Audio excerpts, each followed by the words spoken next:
সম্প্রতি পাকিস্তান সফর করেছেন বাংলাদেশ বিমান বাহিনীর প্রধান হাসান মাহমুদ খান। পাকিস্তান ISPR জানায়, এই সফরে চীন ও পাকিস্তানের যৌথ উৎপাদিত যুদ্ধ বিমান JF-17 ক্রয় নিয়ে আলোচনা হয়েছে। এছাড়া সামরিক প্রশিক্ষণ সহ অন্যান্য আলোচনারও আভাস পাওয়া যায়। এমন বাস্তবতায় বাংলাদেশ পাকিস্তানের সম্পর্ক স্বাভাবিক হওয়ার ইঙ্গিত দিচ্ছে রয়টার্সের এক প্রতিবেদন। বিস্তারিত থাকছে আব্দুল মালেকের প্রতিবেদনে।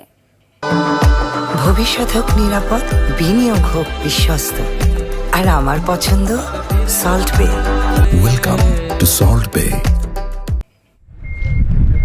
বুধবার পাকিস্তানের ISPR এক বিবৃতিতে জানায়, দেশটির বিমান বাহিনীর প্রধান air chief marshal Zahir Ahmed Babar Sidhu এবং বাংলাদেশ বিমান বাহিনীর প্রধান হাসান মাহমুদ খান সাক্ষাৎ করে। এ নিয়ে বিস্তারিত প্রতিবেদন প্রকাশ করে বার্তা সংস্থা রয়টার্স। এতে বলা হয়, এ সময় সাক্ষাতে চীনের সঙ্গে যৌথভাবে উন্নয়ন করা বহুমুখী যুদ্ধ বিমান JF-17 থান্ডার ক্রয় নিয়ে আলোচনা হয়েছে।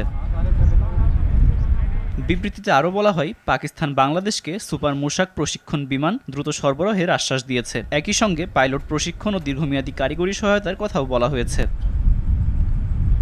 চীন ও পাকিস্তানের যৌথ প্রযুক্তিতে তৈরি JF-17 যুদ্ধ বিমানটি বর্তমানে বিশ্বজুড়ে নজর কেড়েছে। বিশেষ করে এর আধুনিক প্রযুক্তি এবং সাশ্রয়ী মূল্যের কারণে এটি উন্নয়নশীল দেশের কাছে জনপ্রিয় হয়ে উঠেছে। পাকিস্তান গত বছরের মে মাসে ভারতের সঙ্গে সংঘর্ষে এই বিমান দিয়েই ভারতের ফ্রান্স নির্মিত রাফায়েল বিমান ধ্বংস করে। এরপর এই সাফল্যকে আন্তর্জাতিক যুদ্ধাস্ত্রের বাজারে কাজে লাগাতে চাচ্ছে পাকিস্তান। JF-17 যুদ্ধবিমান এই মুহূর্তে পাকিস্তানের অস্ত্র উন্নয়ন কর্মসূচির মূল ভিত্তি। রয়টার্স জানায়, আজারবাইজানের সঙ্গে চুক্তি এবং লিবিয়ান ন্যাশনাল আর্মির সঙ্গে $4 বিলিয়ন অস্ত্র চুক্তিতেও এই বিমান অন্তর্ভুক্ত রয়েছে।